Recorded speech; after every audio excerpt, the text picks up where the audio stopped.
क्या बोलूं। राधा कृष्ण हरे सीताराम हरे श्रीमन्नारायण गुरुदेव हरे। राधा कृष्ण हरे सीताराम हरे श्रीमन्नारायण गुरुदेव हरे। राधा कृष्ण सीताराम श्रीमन्नारायण गुरुदेव। वृंदावन गायत्री धाम श्रीमन्नारायण गुरुदेव। राधा कृष्ण सीताराम श्रीमन्नारायण गुरुदेव। राधा कृष्ण सीताराम श्रीमन्नारायण गुरुदेव। ये बीच से जाने का रास्ता है, भगवान तक पहुंचने के लिए रास्ता है। बीच में जगह खाली है।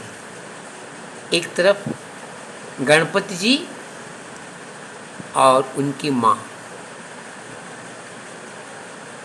यहाँ कात्यायनी मैया हैं, उनके पीछे बंसी विभूषित करान नवनीरदाभात पीतांबरा धरुण बिंब फलाधरोष्टात् पूर्णेन्दु सुंदर मुखादर बिंद नेतात कृष्णात् परम किमपि तत्व।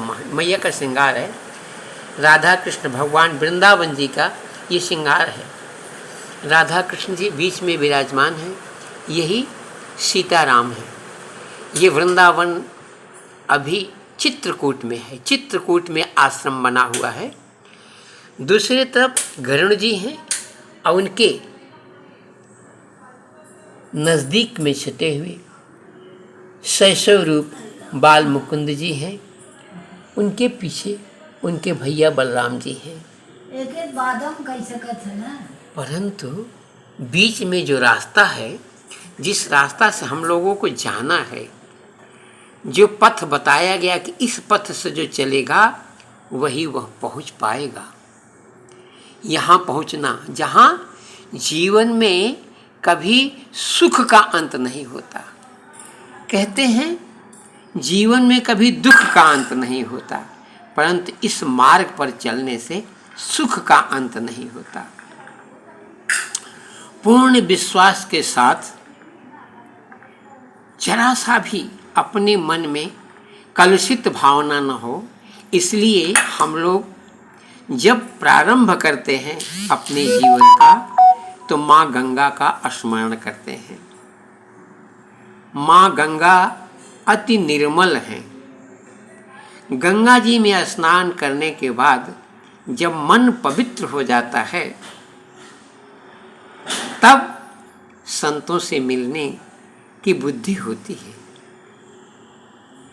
पूर्ण रूप से सारे विकार खत्म, एकदम स्वस्थ चित्त आनंद, जिसको सच्चित आनंद कहते हैं, ऐसा रूप जब बन जाता है, गंगा जी की कृपा से निर्मल मन हो जाता है।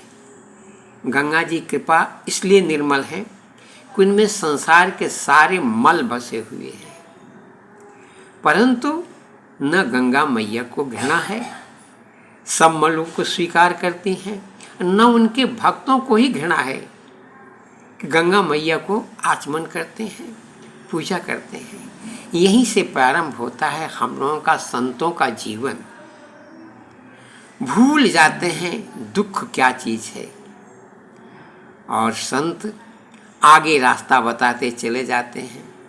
आगे आगे राम जी, सीता जी, लक्ष्मण जी और उनके सुमित्र चले गए और चित्रकूट में पहुँचे तो वहाँ लक्ष्मण जी से श्री रामचंद्र जी ने कहा, ऐसा कोई धाम देखो यहाँ जो अति सुरक्षित हो।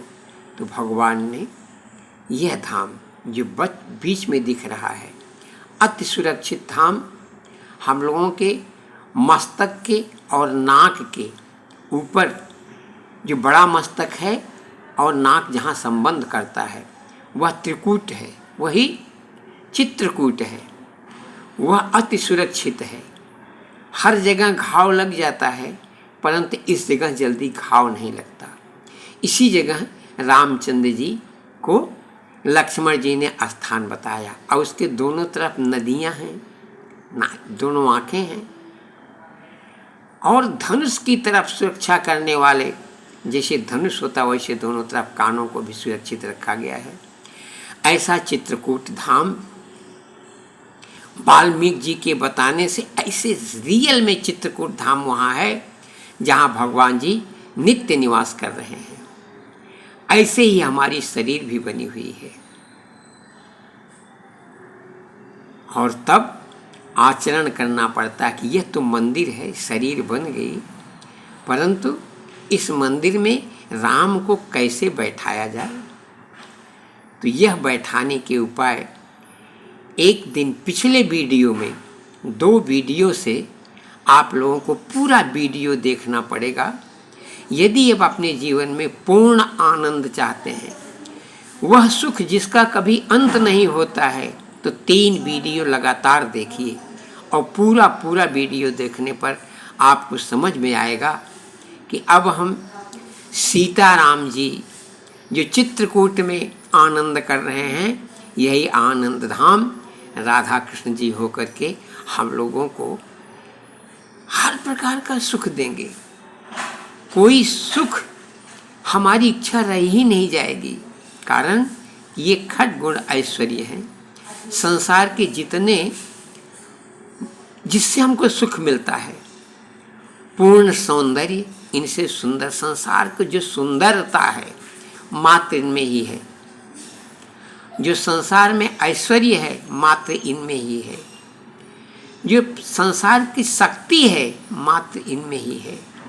जो संसार की विद्या है मात्र इनमें ही है। जो संसार में किसी चीज़ की सोचने की चैतन्यता है मात्र इनमें ही है।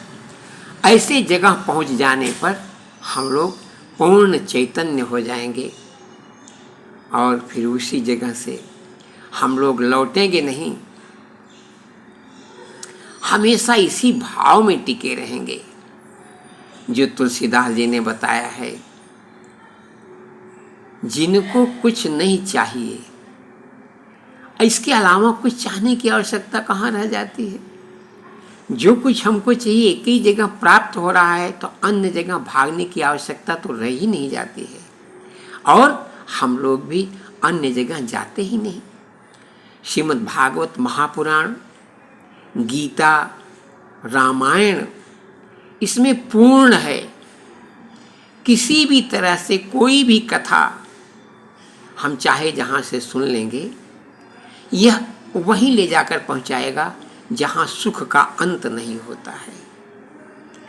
अगर इसको छोड़ करके एकम शास्त्रम देवकी पुत्र गीतम, एको देवो देवकी पुत्र एव, एको मंतस्य तस्य नामानि जाने, कर्माप्येकम तस्य देवस्य सेवा।